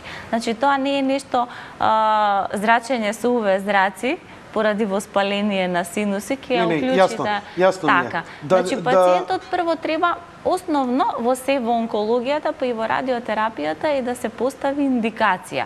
Значи, дали има потреба од зрачење врз основа на целокупната... Тоа го елабориравме. Сега доаѓаме, значи, принципот на работата на машината. Колку време, да речеме, колку денови, месеци или колку поминува додека вие одредите еден пациент, сосема накратко. Затоа што имаме и втор блок, веќе сме час и половина во емисијава, да бидеме по-конкретни, сакам за трилоджито. Значи, колку е времето на тој процес кога ќе речете, вие сте за трилоджи, вие сте за оваа машина? Така. Значи, откако ќе дојде пациентот, му поставуваме индикација дека има потреба за зрачен третман, закажуваме веднаш, може и одма, може за еден ден. Доаѓа пациентот да му направиме CT симулација се вика тоа. Значи, али претходно како го лоцирате туморот? Значи, претходно е завршена диагностичката процедура, направена биопсија, може и да е опериран пациентот, значи се е завршено. Колку тоа може да трае пред да дојде пациент? Најдолго, најкратко? Во рок од еден месец може да се заврши комплетно се диагностицирањето и евентуално и оперативен третман. Доаѓа кај нас, ние поставуваме индикација врз основа на целокупната медицинска документација, го носиме пациентот на CT симулација, тоа значи го поставуваме во позицијата како сега што го видовме на екранот, му правиме снимка компјутеризирана томографија и потоа врз основа на таа слика што сме ја направили или компјутеризирана томографија, ние го правиме планирањето. Тоа е така наречена, овдека се спомнуваат, ве молам, треба да ги скоментирате овие. High resolution beam CT scanning, Да. 3D conformal radiation therapy или 3D CRT. Така и интензитет модулирачка Што се радиотерапија. овие? Значи, тоа се 3D конформалната радиотерапија и интензитет модулирачката радиотерапија се техники на спроведување на планирање на зрачниот третман, што значи дека планирањето на зрачниот третман, кога го планирате зрачниот третман, вие на сликите што сте ги добиле на симулација, од него исто? Не, предходно од CT симулацијата компјутеризирана томографија му правите. Од компјутеризираната томографија. И софтверски програмот, значи Тие ги се добивате. компатибилни.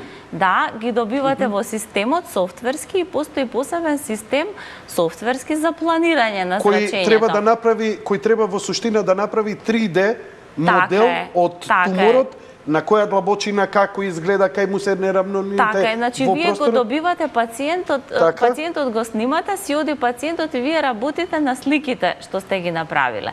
Сликите ги добивате во 3 рамнини. Имате трансверзални пресеци, фронтални, сагитални пресеци. Во едноставни зборови имате 3D пресек, 3D пресек имате на туморот. На целокупната регија што сакате да ја зрачете. Да, целокупната регија. Ако е тумор на бели дробови, се скенираат белите дробови. И вие тука ја програмирате машината каде ќе зрачи, колку ќе зрачи? Да, ние прво цртаме, значи тоа е нашата работа, го цртаме туморот на тие слики софтверски, значи го цртаме, го обележуваме целниот волумен, ние тоа викаме, а целен волумен е она што сакаме да го зрачиме и ги бележиме ризик органите. Значи не ни е се целен волумен, може да има во близина на туморот срце, може да има рбетен мозок, ризик орган. Значи ги бележиме ризик органите и го бележиме целниот волумен или туморот. Откако се сме обележиле, ја препишуваме дозата, значи и за колку фракции, колку временски ќе трае зрачниот третман и до која вкупна доза и со која дневна доза ќе се зрачи пациентот. Ова третава точка, intensity modulated radiation therapy, така? И потоа, не, се уште не сме дошле до тоа, значи потоа тој план ние што сме го исцртале го даваме на физичарите, они прават пресметка и велиме дека ќе ја користиме методата на интензитет модулирачка радиотерапија за планирање. Што значи дека ќе користиме поголем број на зраци од различни агли со цел да постигнеме подобра конформалност на дозата или ако ни е туморот значи целниот волумен ни е нерамен, имаме ризик органи околу него, со помош на распределба на дозата од различни агли, под различни агли, различен тежински однос, значи не од секој агол придонесот на дозата е подеднаков, добиваме соодветен дозен распоред во туморот и гледаме дали дозата што сме ја препишале, туморот ја добива, а дали ризик органите добиваат доза што е во рамките на дозволеното. Затоа машината уствари ротира околу пациентот, за да од повеќе агли го од повеќе агли од 3D, од 3D, значи од повеќе агли го во просторот да го зрачи болниот орган. Да се распредели дозата од различни агли со цел да добиеме што е можно подобар распоред. Океј, што правите вие? Вие ја гаѓате површината, бидејќи тоа може да е крупно, така? Имате, например, длабочина 10 сантиметри. Дали вие ја целно идете на површината или идете длабински? Мене вака ми наликува како да идете одоколу, па полека идете на стеснување, на намалување на него. Не, целокупно, целиот тумор, значи најдобро е доколку прими хомогена ако е дозата. Значи не само на површината, туку и внатре. Да, внатре. Значи целиот се бомбардира одеднаш. Целиот тумор добро е да си ја прими дозата која што сте ја препишале, А за да ја прими таа доза, значи најдобре кога се користат посовремени техники, како што е интензитет модулирачката радиотерапија. Значи и 3D конформалната радиотерапија и интензитет модулирачката радиотерапија сакаат да ја достават препишаната доза во туморот, но кај 3D конформалната радиотерапија заштитата на ткивата и органите не може да биде толку прецизна како кај интензитет модулирачката Што е радиотерапија. Rapid Dark? Гледам и тоа е со трейдмарк. Тоа се значи се техники на спроведување на радиотерапијата, поусовршени. Значи 3D конформалната надградена во интензитет модулирачка радиотерапија, Rapid Darkот е надградба на интензитет модулирачката радиотерапија. Потоа Image Guided Radiation Therapy, тоа е оно што го зборевте цело време. Она е со Cone Beam-от, што кажавте претходно, High Resolution Cone Beam CT Scanning. Значи, доколку имате можност за ИГРТ, каква што е можноста кај Trilogy машината, тоа значи дека во тек на третманот може да спроведете, да направите CT скенирање или Cone Beam CT за контрола на квалитетот на спроведениот зрачен третман. Значи сега вие правите компјутеризирана томографија во тек на третманот и потоа сликите што ги добивате во системот имате можност да ги преклопите со CT сликата што сте ја направиле во тек на симулацијата и во тек на планирањето. И да видите дали структурите што ги зрачите се поклопуваат со оние што сте ги планирале. Докторе, значи, тоа го свативме од почетокот. Да, тоа е контрола, тоа е со Cone Beam. Што значи стереотактик радиосурджери? Стереотактична радиохирургија. Значи, освен овие што се интензитет модулирачката радиотерапија, 3D конформалната радиотерапија, не ги повторувајте, ќе ми чвркне главата од овие латинизми и стручни. Trilogy машината нуди можност и за спроведување на стереотактична радиотерапија. Што значи тоа? И стереотактична радиохирургија. Тоа значи дека имате многу попрецизно зрачење на мали тумори. Значи, тоа се техники кои што може да ја заменат хирургијата, кај процеси кои што се многу мали. Што значи тоа, дека ако вие го бомбардирате со стереотактична радиохирургија, дека вие ќе го отстраните, тој ќе исчезне? Да, може да. Сличен ефект има како што е хирургијата. До која големина? Има ли некои тука рамки? Прилика за радиохирургијата стереотактична големината е до 3 см, значи треба да биде голем. Значи тумор до 3 см вие можете да го оперирате радиохируршки. Радиохируршки. Да. Едноставно скалпел да не види организмот. Да нема, да. Тоа е Каде може тоа да се прави? Може во глава да се прави? Може, да. На мозок? Може, да, точно. Баш и за тие и на мене. А така. Добро, ајде да прашам. За тестиси? За значи, простата? кај бели дробови, кај простата исто може, кај бели дробови најчесто, кај тумори на мозок се спроведува стереотактична радиохирургија. Ова е фантастична работа. Бидејќи ако го откриете вие на време се во ова, така е. Тоа може да биде и избор на пациентот.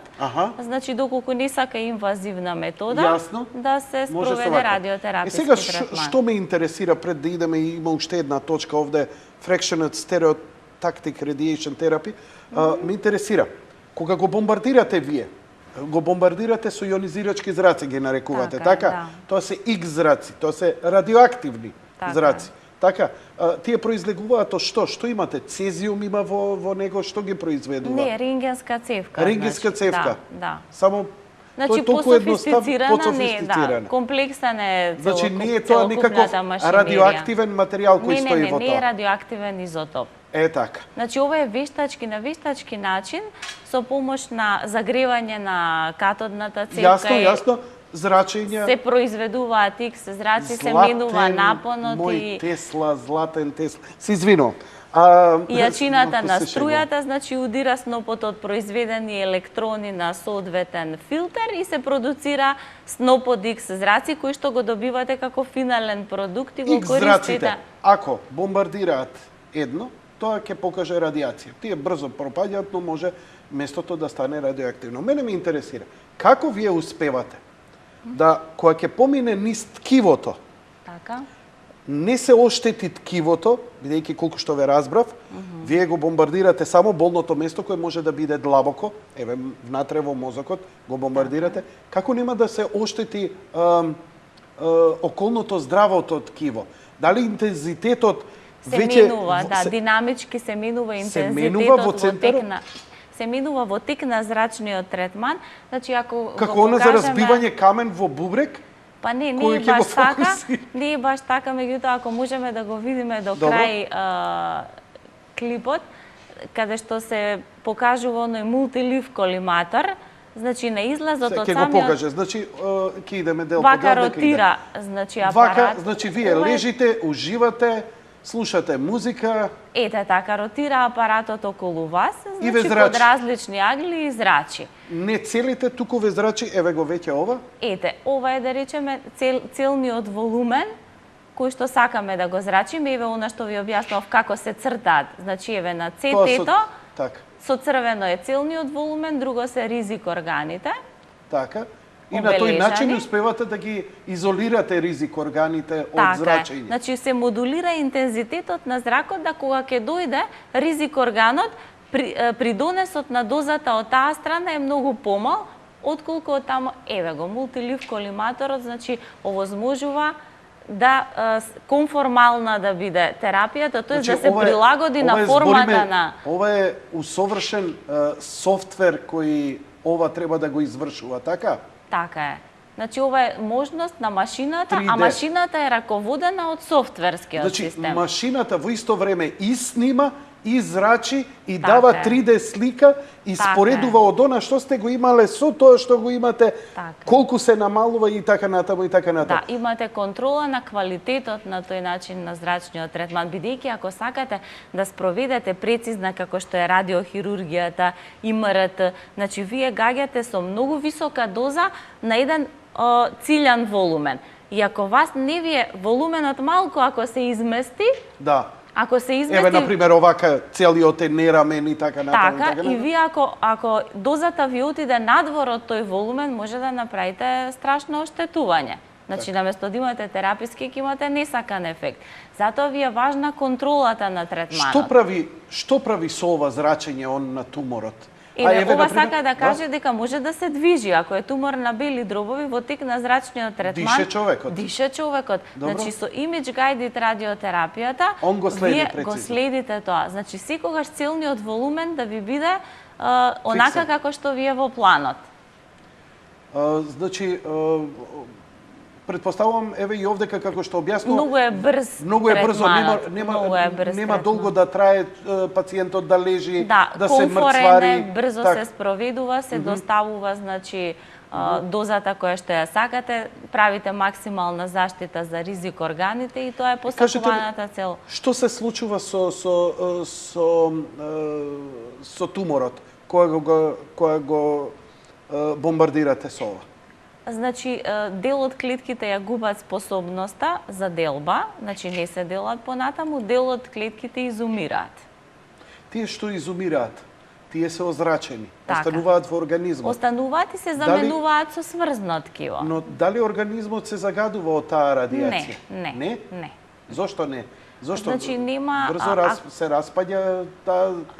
Значи нема, ако во тој смисол имаме прашање од пациенти, дали пациентот е, да речеме, Радиоактивен. опасен за околината, Околината. радиоактивен, не. Бидејќи нели имате вие простории Не. каде што има радиотерапија, каде што 24 сата, каде што Не, тоа е неговата кога урина која ќе се внесувате радиоактивен изотоп. Ова е сосема друго. Така, значи овде овде ке- зракот во интеракција со ткивото прави ионизација, се ослободуваат така. слободни радикали. Значи по тој принцип го ја оштетува туморската клетка. Она што може Делува да на генетскиот материјал на туморската клетка, го сече ланецот на ДНК, каде што се сите информации за делба на клетката. како што велеше Марија Кири, ако мене зрачењето ме заболе од тумор, нели она заболе од рак, со истото тоа она и се лечеше.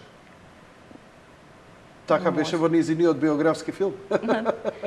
Мислам, терапискиот ефект кај радиотерапијата кога се спроведува како зрачен третман кај малигните Не, болести. зборам за овие слободните радикали. Слободните радикали се нешто Тие што ние во прават- живот да. треба да се пазиме од нив, затоа што тие може да иницираат тумор.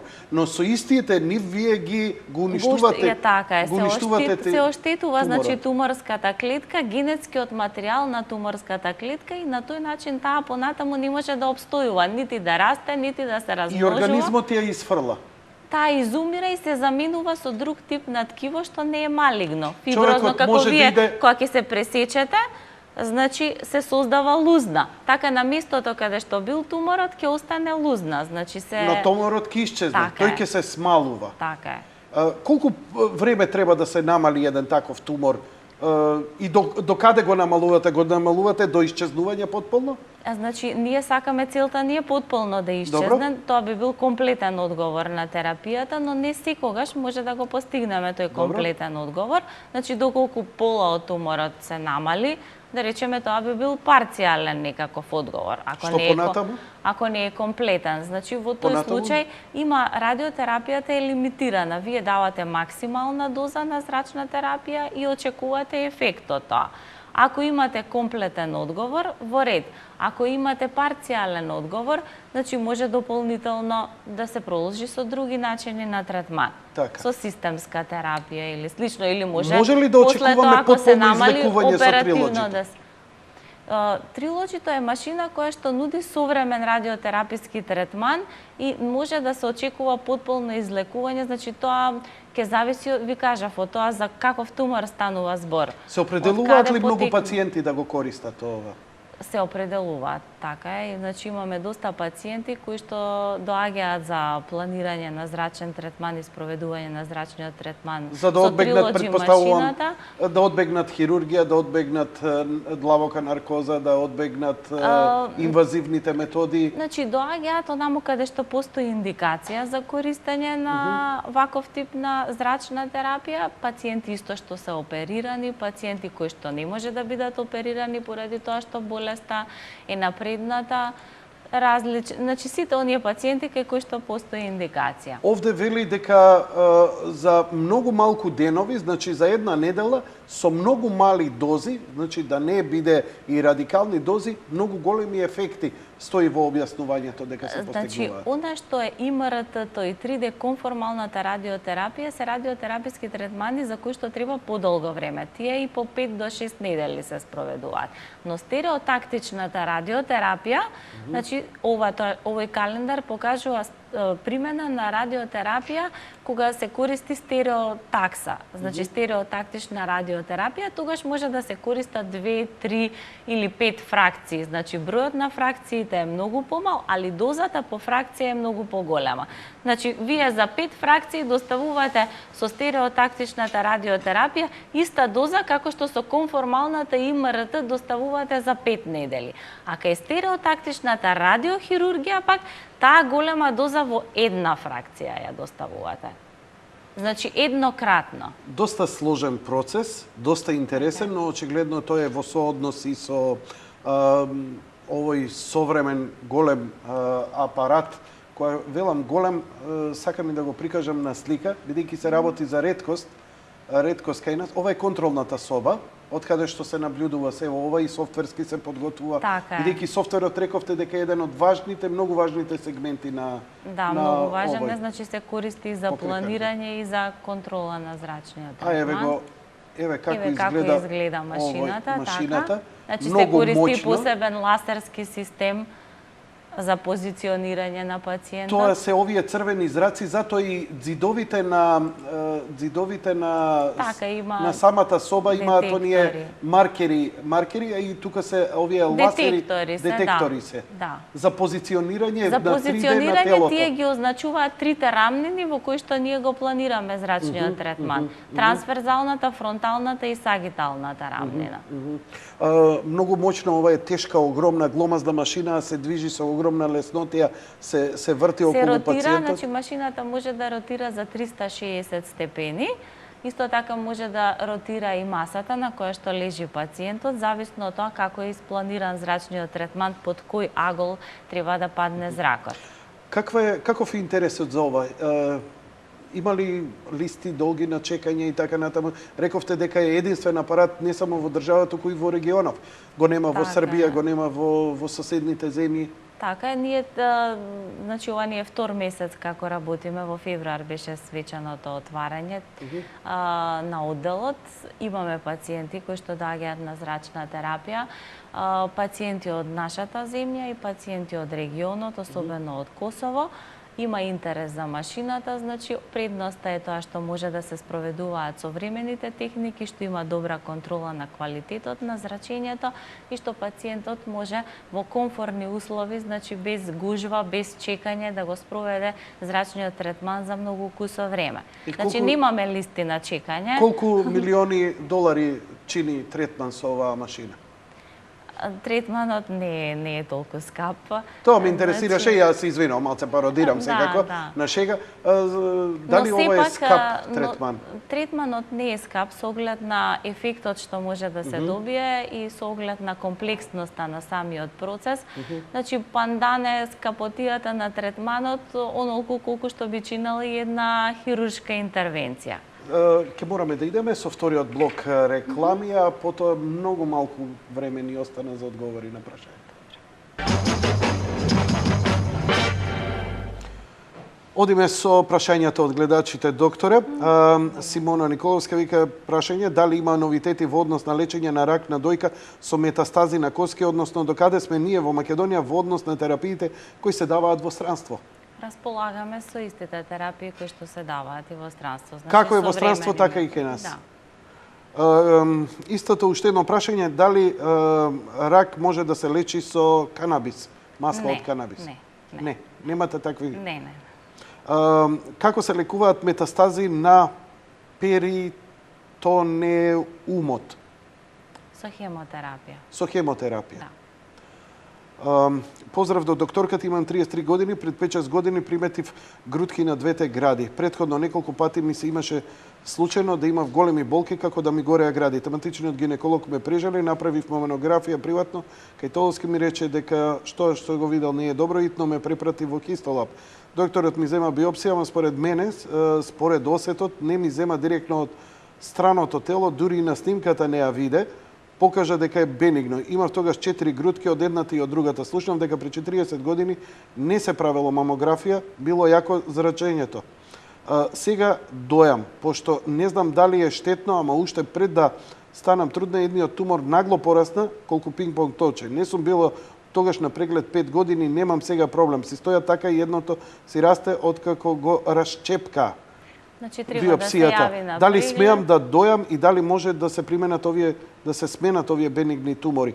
Толски беше скептик за испитувањето, пошто на снимка да викаше дека нема изгледале добро. Значи, може да дојде пациентката, треба повторно да се јави на контрола, бидејќи понекогаш бенигните тумори може со тек на време да малигнизираат, значи, за да се види дали евентуално треба хируршки да се отстранат. Што ќе ги правите нејзе?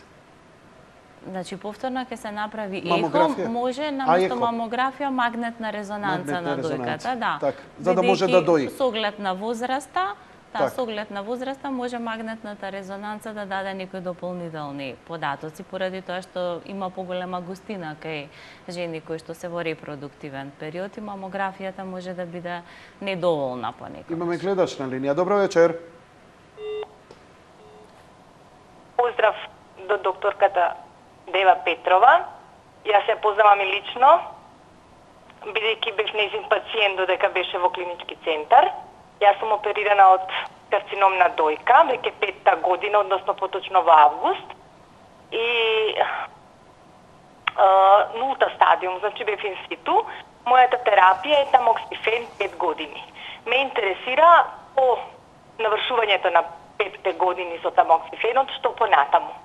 Значи, која би била мојата терапија, дали воопшто би продолжила со тамоксифен, или... Најновите препораки било дека треба да се благодарам за јавувањето, што Тоа е хормонска терапија, хормонска терапија. Зборевме, така. да. Значи, гледате, понекогаш може само хормонската терапија да заврши голема работа. Така. 5 години, значи постарите сознанија и препораки беа дека доволно се 5 години, но новите сознанија кажуваат дека тамоксифенот треба да се проложи и по 5-та година и дека и тогаш дава подобри резултати во однос на контролата на болеста и излекувањето. То секако ќе се јавите кај матичниот онколог за да се договорите. Одиме со следниот гледач кој е на линија. Добро вечер. Добро вечер. Дали се слушаме? Ало? Повелете во програма сте. Ве молам да не губиме време. Добро, ме слушате. Поздрав за докторката, секоја чест. На прашање, дали знае докторката за масло од марихуана? Благодарам. Само што одговоривме на тоа. Само што одговоривме на тоа. Одиме со посериозните прашања. Поздрав до мојата ценета докторка од онкологија, пациентка оперирана од канцер на дојка билатерално пред 8 години. Благодарение на тимот од доктори, врвни стручни лица, се чувствувам прекрасно. Целосен респект, совет до сите што имаат мака од овој тип. Слушајте ги во цело советите што ќе ви ги упатат. Поздрав, се најдобро и многу успеси. Добро. Тоа се дел од пораките. Има тука од тоа што велите вие, успешни, приказни. Што се однесува, добро, не мора компјутерот повеќе да биде во кадар. Одиме со јавувањата од гледачите. Вие ординирате во клинички центар Систина? Да, ние имаме и дневна болница за хемотерапија, значи ги спроведуваме сите системски третмани, и хормонска, и целна терапија. Можат ли директно да бараат средба со вас? Може да се јават, значи на телефонот што е за информации во клиничката болница и да побараат да закажат преглед онколошки. Так. Режија? Ало. Добро вечер, повелете во програма сте. Добро вечер. Ало, дали сум на... Да, во програма сте, ве молам, говорете, повелете. Значи би запрашал докторката. Зборува за лечењето и овој. Би сакал да прашам што е алтернатива, дали како настанува карциномот или дали има некој алтернативно решение да се спречи настанувањето пред Господине, лечење? саат време зборевме на оваа тема. Ја би ве замолил, значи, еден час како професор на испит ја испрашував докторката. Многу ми е жал, ја ве поканувам да ја гледате репризата. Првата ќе биде во 2 часот сабајле, втората ќе биде во 9 часот наутро, денојуве ќе има реприза. Значи, толку детално и експлицитно, обширно разговаравме на темата канцер, бидејќи мене лично би се сметал дека сум би ја промашил темата. Значи, разговаравме еден цел час токму за ова прашање. Извинете што не можеме краток одговор да ви дадеме, бидејќи ова што го поставувате, гледате го на репризата, ќе го добиете во најголем детал. Дали има уште некој на линија? Ало? Ајде, нека биде последниот за вечерва. Добро вечер. Ало? Добро вечер, повелете. Пред се сакам да ве поздравам лично вас и докторката. И сакам да кажам дека пред 7 години јас сум се оперирана од карцином на дојка и то беше. И после успешна операција 16 жлезди ми се вадени, не се најде ништо во жлездите. Така да примав 6 хемотерапии. Добро, што е поентата до прашањето ваше, господјо? Вака, сочувствуваме со вашата ситуација, ама верувајте, целата ваша болест не мораме да ја дознаеме во детали, ве молам. Во ред, Се разбирам. Ме интересира сега нешто што не би требало, Јас сум пушач. Мен ми забранија уште за време на мојата патентност, али сум да почнав да применувам електронска цигара. Али се зборуват за како превентивата ги осам цигарите. И ме интересира, обично слушам сега колку е тоа научно докажано дека прачело. Добро. Ви Да. благодарам за јавувањето, лека ноќ. Еве интересна работа, нели? Како еден од ризик факторите го спомнавте пушењето. Често пати луѓето сега за одвикнување од цигарите, од оној чадот и така натаму, користат електронска цигара. Какви се вашите сознанија? Колку е таа ризична? Не можам да кажам, немам коментар на вистина на ова, меѓутоа сигурно е помалку ризично отколку да пуши пациентката. Готово, толку ми беше прашањето. Очигледно имате неколку, ја имам неколку заклучоци. Прво, современата медицина мора да се позанимава и со алтернативните методи. Гледате Голем интересот. за канабисот, за масло од канабис, за што не знам колку е може би кај некого оправдание за конзумирање на канабис, а колку е кај некого сериозно, бидејќи маслото од канабис и може би да делува врз некои делови на... Значи, тоа останува да виси во воздухот. Без оглед дали е докажано или не е докажано, медицината и ќе треба да се позанимава со тоа, без оглед на се. Втора работа е дека радиотерапијата очигледно напредува. Ја бе фасциниран од она што го кажавте за трилоџи машината, дека на некој начин таа прави виртуелна операција хируршка со зборови. Значи, ви го отстранува туморот, ако е од оние помалите, без да имате инвазивна метода, стручно да научам, ете, и тој збор. Трета работа, дека постојат ризици од секогаш од терапиите, оние што се силни и хемиски и така натаму, но сето тоа во еден разговор со лекарите може да се утврди дали некој за што е способен, колку е силен, што може да поднесе, што не може да поднесе. Има потпорна терапија, симптоматска, придружна, која ја давам и во тек на хемотерапијата и во тек на радиотерапијата, со цел да третманот биде пациентот полесно да го помине третманот. И тука е многу напреднато. Значи, се изнаоѓаат и нови цитостатици, и нови целни препарати, се изнаоѓаат нови технологии, нови техники за како од информатиката, значи развојот во радиотерапијата е поголем и на тој начин пациентите практично добиваат комфортни третмани, едноставно применливи, лесно подносливи, со добар тераписки ефект и добар исход од лекувањето. Докторе, многу ви благодарам за гостувањето вечерва. А вам, почитувани гледачи, ве поканувам, бидејќи голем дел од разговорот го посветивме воопшто на канцерот, воопшто на приодот кон канцерогените заболувања и не само овие стручните и така натаму. Ме радува што во нашата држава постои апаратура, има напредување во радиотерапијата, како што има во најразвиените земји. И тоа нека биде за утеха. Што се однесува до оние работи кога збориме, ја во емисијата ви промовирам и витамин B17 кој ви го промовирав од онзите и така натаму, здрава исхрана, здрав живот, од тоа не отстапувам. Но мене како новинар ми е должност да ги слушнам и она што медицината го носи. Јас знам дека има луѓе кои се скептици и тоа е во ред, но има луѓе кои не веруваат па во овие работи и си бараат помош од современата медицина. Ние тоа треба да го респектираме, а јас како новинар ќе се трудам и едната и другата работа. Искрено да ви кажам, ја ова го правам колку за вас, толку и за себе. Бидејќи во една ситуација знам како ќе реагирате, затоа што знам јас како ќе реагирам. Јас сигурно нема да се потпрам само на една работа во животот, туку ќе идам на 5 места да барам одговори. Затоа се овие интервјуа. Ја допрво почнувам со серија интервјуа на теми и алтернативно лечење, не од современата медицина. Благодарам за вашето внимание, лека ноќ и пријатно.